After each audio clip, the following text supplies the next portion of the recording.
Bang Rizal beberapa hari ini mengatakan bisa kok kalau kita lockdown ya, kasih makan asal ada niat saja ya. Nah, niat itu yang dari awal masa pandemi sepertinya tidak ada. Pemerintah terlalu berdagang nih kayaknya ya. Pemerintah berdagang dengan rakyatnya dan rakyatnya begadang karena besok juga nggak jelas mau kerja apa, lama-lama ya begadang saja. Silakan Bang Rizal Ramli mempertanggungjawabkan statement-statement hari-hari terakhir ini yang kemudian ditembak oleh Ngabalin katanya. Ini ada masalah cacat intelektual. Silakan Bang Rizal. Ngabalin kok diladeni. Itu sih rakyat biasa aja udah sebel, nggak usah kita lah ngeladenin pas Ngabalin itu Pak. Tapi saya salut sama Pedro. Pedro ini mewakili organisasi Blok Pelajar. Blok baru, sangat progresif, isinya mahasiswa-mahasiswa, anak-anak muda, garisnya jelas, dan mungkin akan memainkan peranan sangat besar dalam perubahan di Indonesia. Selain BEM-BEM dan sebagainya. Yang pertama, suasana hari ini, itu dalam istilah manajemen, namanya Indonesia berada di tipping point. Tipping point itu titik jungkal. Baik karena alamiah dia terjungkal, atau karena didorong sedikit, dia terjungkal. Nah, dalam sejarah, tipping point itu tidak mungkin terjadi kalau kondisi objektif dan subjektifnya belum matang. Perubahan itu selalu terjadi kalau kondisi subjektifnya sudah matang, kondisi objektifnya dari kacamata organisasi dan network udah matang gitu. Nah, suasana begitu, dalam istilah manajemen namanya tipping point, titik jungkal. Jadi ada kayu begini, papan, dia akan terjungkal dengan sendirinya karena dorongan kondisi subjektif, atau dia akan terjungkal dengan sedikit saja dorongan dari organisasi. Nah, itulah kenapa organisasi seperti Blok Perubahan menurut saya penting dalam menggeser perubahan yang akan terjadi. Saya juga senang di sini ada analis yang masih muda tapi semangat, Gede Siriana, ada Fadli, ada Mbak Husnul, dan semuanya. Kenapa saya katakan bangsa kita ini sudah di tipping point, titik jungkal? Karena ekonominya sudah merosot sebelum COVID, dan dengan COVID semakin menjadi-jadi kemerosotan. Yang kedua, terlihat jelas setelah 1,5 tahun COVID ini, pemerintah ini tidak mampu menyelesaikan, mengurangi, dan mengatasi masalah COVID. Kenapa? Kalau kita bagi selama 1,5 tahun itu, apa yang dilakukan pemerintah, ada 4 tahap. Tahap pertama dari Januari, Maret 2020, itu tahap bantah-bantahan atau self-denial. Mengatakan COVID kagak ada, Indonesia nggak mungkin ada COVID. Tahap lelucon, buat lelucon tentang COVID. Orang Indonesia banyak kena matahari, nggak mungkin, makan nasi kucing, bisa sembuh, dan sebagainya. Jadi selama 3 bulan, pemerintah kita bantah-bantah, self-denial, dan membuat lelucon tentang COVID.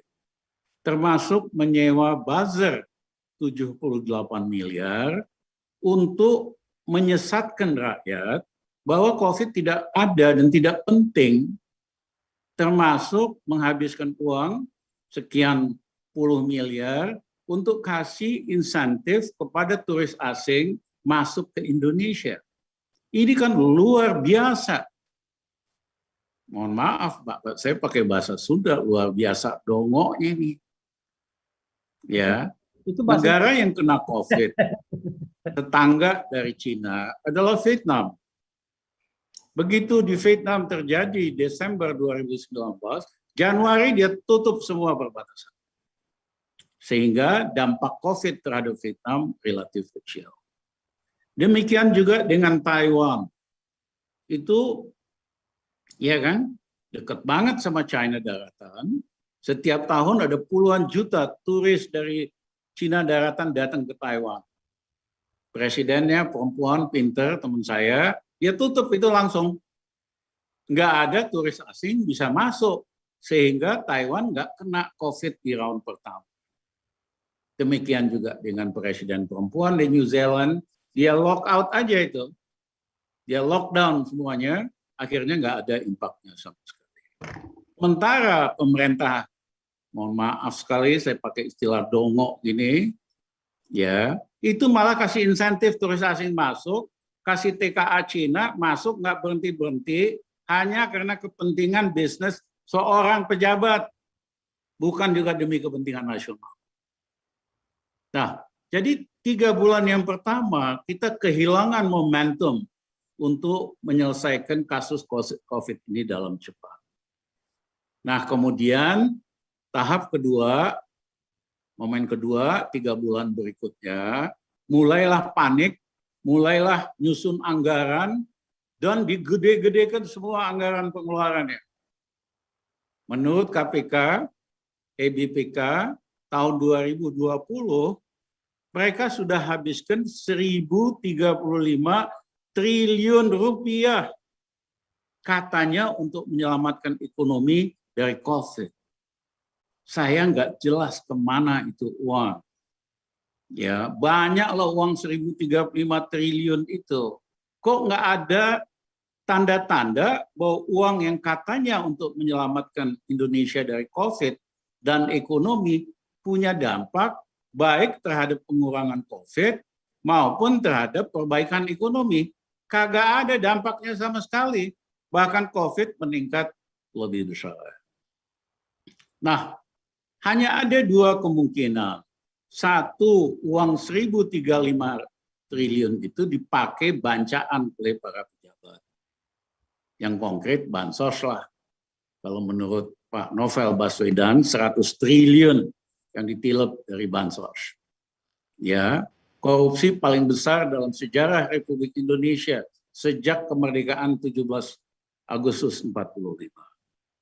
Nah, yang kedua adalah mismanagement.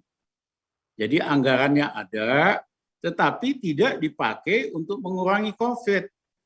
Tidak dipakai untuk kasih makan rakyat, untuk vaksinisasi habis-habisan, tapi dipakai buat proyek-proyek, nyelamatin pengusaha besar, nyelamatin konco-konconya, oligarki, dan sebagainya. Jadi ada 2 tuh kemungkinan kenapa uang 1.035 triliun nggak ada dampak. Satu, karena corruption yang vulgar seperti kasus bansos. Yang kedua, mismanagement. Uangnya seolah-olah untuk pemulihan ekonomi gara-gara COVID nggak dipakai buat itu. Makanya saya minta KPK audit investigasi. Ya, saya minta juga KPK ketuanya dan anggotanya lebih berani. Jangan kayak kemarin ngumumin auditnya WTP, ya wajar tanpa pengecualian. Loh, kok bisa ada pencurian, korupsi bansos? Kok bisa wajar tanpa pengecualian? Ini KPK, BPK bercanda. 100 triliun besar loh. Itu aja masa bisa menyimpulkan laporan keuangan pemerintah sebagai wajar tanpa pengecualian. Wah, saya ingat gini, kita catat aja lah nanti sikat semua nih ketua BPK-nya. Ya, tidak profesional. Kalau profesional kasih tahu dong mananya. Enak aja kasih WTP. Korupsinya semakin besar kok. Makin ugalan belum di asuransi, belum di mana-mana. Enak aja nyimpulin wajar tanpa pengecualian. Lama-lama semua pejabat tinggi kita ini udah jadi penjilat, tidak jadi profesional. dan intelektual. Nah, yang ketiga, fase tadi kan fase 2 itu fase jor-joran anggaran. Fase pertama fase self denial sama bercanda-bercanda. Fase 2 genjot anggaran, tapi bukan dipakai buat COVID. Fase ketiga, pemerintah nggak mau ada yang kelihatan bisa lebih hebat dari dia. Ya, pada kuartal ketiga itu Gubernur Anies Baswedan kepengen Jakarta di lockout. Dia mau tanggung jawab. Dia waktu itu masih cuma punya cukup anggaran lah untuk lockdown. Rakyat ini dikasih makan maksudnya. Selain dia ada Bupati Pati juga sama. Saya tanggung jawab deh, saya kasih makan rakyat saya kalau lockdown. Seandainya pemerintah pusat pada waktu itu bijaksana, silahkan daerah yang mampu melakukan lockdown. COVID ini nggak segawat ini. Tapi karena dia ngiri secara politik, nanti Anies Baswedan bisa lebih populer dari dia larang. Dia ciptakan apa itu PSBB namanya. Pokoknya semua mesti pusat yang menentukan, daerah nggak boleh ngambil inisiatif sendiri, karena dia takut ada gubernur, bupati yang bakal lebih beken dari mereka. Dia ambil alih kekuasaan oleh orang yang nggak ngerti masalah gitu. Ya, jadi kita kehilangan kesempatan minimal untuk Jakarta dan Pati, mungkin ada beberapa kabupaten lain, melakukan lockdown sehingga penyebaran COVID ini berkurang. Nah, masuklah fase keempat, fase panik yang terakhir ini. Baru mulai panik. Tapi dalam suasana panik dan suasana krisis, yang paling betul pendekatannya menjelaskan apa yang terjadi sebenarnya. Tell the truth. Jadi rakyat ngerti masalahnya, risikonya, bangsa ngerti masalah dan risikonya, sehingga kita ambil keputusan yang rasional. Tapi justru dalam suasana panik ini, apa yang terjadi? Ada pejabat mengatakan bahwa COVID ini sudah terkendali. Aduh, kalau orang Medan bilang mah paling lu botak terkendali. Wong ini naiknya luar biasa, eksponensial. Tadinya naiknya biasa, gitu slope-nya tiba-tiba eksponensial. Itu aja udah ngibul. Faktanya dikibulin, datanya bohong lagi deh. Aku mah sedih lihatnya. Ngomong kayak begitu. Yang jelas dong apa masalahnya, solusinya, dan macam-macam. Dan kelihatan panik. Dan diangkatlah beberapa pejabat untuk jadi komandan Satgas ini, komandan ini, itu. Tapi tidak ada satupun, kecuali Menteri Kesehatan Budi, yang mengumumkan target dan deadline. Manajemen krisis di seluruh dunia biasanya umumin ini masalahnya, realitanya, faktanya, ini targetnya, target pertama, kedua, ketiga, deadline. Target pertama akan kita capai segini, caranya begini, target kedua. Kagak ada tuh selama penanganan COVID ini. Sehingga saya sulit untuk tidak menyimpulkan bahwa ini pemerintah memang kagak mampu, kagak bisa menyelesaikan COVID, membawa kita keluar krisis karena mentalnya tukang bohong. Ya, faktanya aja naik eksponensial bisa ngomong terkendali. Aduh, zaman Pak Harto aja nggak segitu gendengnya kalau ngibul tuh. Ya, yang ketiga, begitu panik, mulai diminta rakyat bersatu, rakyat gotong royong. Loh, selama ini rakyat di bawah kan diadu, nggak langsung oleh yang punya kuasa, oleh buzzer dan influencer yang dikuasai dan dibiayai oleh yang kuasa, adu domba antara umat Islam, antara nasionalis dan umat Islam, dan sebagainya, dan sebagainya. Kok begitu krisis, begitu udah mendekati titik jungkal, tipping point, minta persatuan, minta gotong royong. Jadi jangan ngimpi deh. Saya sih setuju, kita dukung, kita gotong royong, ya. Tapi saya minta Jokowi stop dulu buzzer, stop dulu influencer yang dibiayain oleh kekuasaan. Itu yang merusak Indonesia sehingga bangsa kita diadu domba. Jangan sok main bersih, tapi di bawah tuh kerjanya ngadu domba buzzer sama influencer. Enak aja minta persatuan tiap hari bangsa kita diadu kok. Nah, pertanyaannya sekarang, apa yang kita bisa lakukan? Kalau secara teknis sederhana, kita adakan lockdown. Ya, karena kalau kita nggak lockdown, negara lain lock out kita. Singapura kan lock out kita, Arab Emirat, banyak negara lock out Indonesia. Orang Indonesia nggak bisa ke sana sekarang. Kalau kita nggak lockdown, akan di lock out oleh negara lain. Apa kunci daripada lockdown? Satu, tentu semua orang diam di rumah. Setiap 2 minggu, kalau kita perlu kita perpanjang selama 2 bulan. Tetapi kita kasih makan rakyat kita. Mereka nggak boleh dagang, tinggal di rumah, ya kita kasih makan. Yang nggak mampu kita kasih makan. Nggak banyak kok. Taruhlah ada 100 juta keluarga, mungkin nggak sampai segitu yang butuh bantuan, yang lain setengahnya bisa kali. Let's say, seapes-apesnya 100 juta keluarga, kasih 1 juta sebulan, itu kan cuma 100 triliun sebulan loh. Kalau kita lockdown kan setiap 2 minggu lihat efektivitas apa enggak. Kalau kita lockdown sekitar 3 bulan, cuma 300 triliun. Duit kecil itu. Stop aja semua proyek-proyek besar, proyek ibu kota, proyek kagak jelas begitu. Ada kok uangnya. Nah yang kedua, kita kasih obat gratis. Ini saya betul-betul merasakan karena banyak teman-teman saya yang kena COVID. Waduh, minta ampun cari obatnya. Belum harganya luar biasa.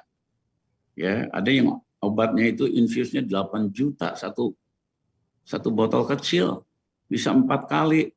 Ya, saya sedih banget, banyak teman-teman kita yang mestinya mampu kagak bisa, itu obatnya kagak ada, harganya naik berkali-kali, pemerintahnya nggak kerjain apa yang konkret. Gitu. Nah, yang kedua, saya tetap beranggapan vaksinisasi itu perlu. Memang kita pakai Sinovac, efektivitasnya itu hanya 55%.